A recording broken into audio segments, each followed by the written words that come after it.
Oggi faremo una lezione un po' particolare perché vi insegnerò a creare i colori e tendenzialmente dai colori primari, partendo dal giallo, dal ciano e dal magenta, più con il bianco e il nero, in realtà possiamo ottenere un'infinita gamma di colori. Ma possiamo riuscire a ottenere anche i colori primari? Ebbene, in realtà sì, si possono ottenere logicamente se abbiamo i secondari. Saranno colori che appariranno però desaturati, è logico, non potremo ottenere per esempio il ciano e non potremo ottenere il magenta, però avremo dei colori che sono molto vicini. Vedete, io ora sto combinando un viola con un verde. Logicamente viola e verde entrambi hanno il blu, quindi unendo questi due colori piano piano otterrò un blu perché verrà neutralizzato il rosso e il giallo. Vedete, piano piano appare il colore blu. Certo, non è il blu, non possiamo ottenere, diciamo, il ciano, però è comunque una tonalità sul blu. Lo stesso possiamo fare, per esempio, per ottenere a questo punto un rosso.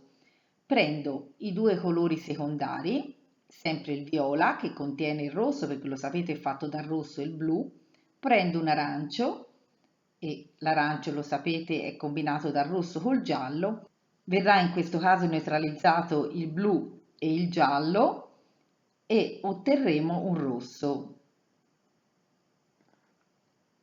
Vedete? Posso, è logico, se metto più colore viola tenderà più un rosso più scuro, se metto più un arancio verrà un rosso più aranciato. La stessa cosa poi posso fare ottenendo il giallo con l'arancio e il verde. Prendo l'arancio, però in questo caso bisogna aggiungere anche del bianco, altrimenti il colore, il blu e il rosso non vengono neutralizzati. Il verde, lo sapete, è fatto dal blu con il giallo. L'arancio è fatto, abbiamo detto, del rosso e il giallo insieme e quindi neutralizzando il blu e il rosso otterremo un giallo. Logicamente non è il giallo che siamo abituati a vedere, un giallo primario, è una tonalità comunque che può essere considerata gialla.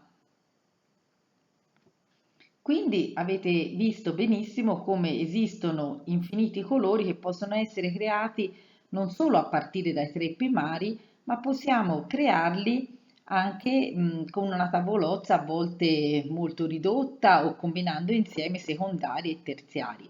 Un altro colore fondamentale che serve per fare le tonalità scure o abbassare di tono è il bistro, che si ottiene praticamente dalla mescolanza dei tre primari.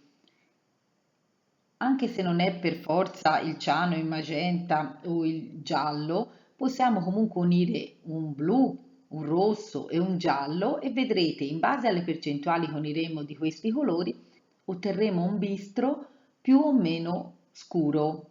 E questo ci servirà, per esempio, se io devo scurire un giallo, devo prendere proprio il bistro formato con il giallo di partenza, unendoci un pochino di blu e un pochino di rosso e vedrete otterrò una tonalità di giallo più scura o viceversa, se voglio andare più o un blu di partenza, partendo da quel blu e unendo gli altri colori posso ottenere diciamo una tonalità più chiara o più scura lavorando sempre col bistro. Grazie di avermi seguita, spero di esservi stata utile.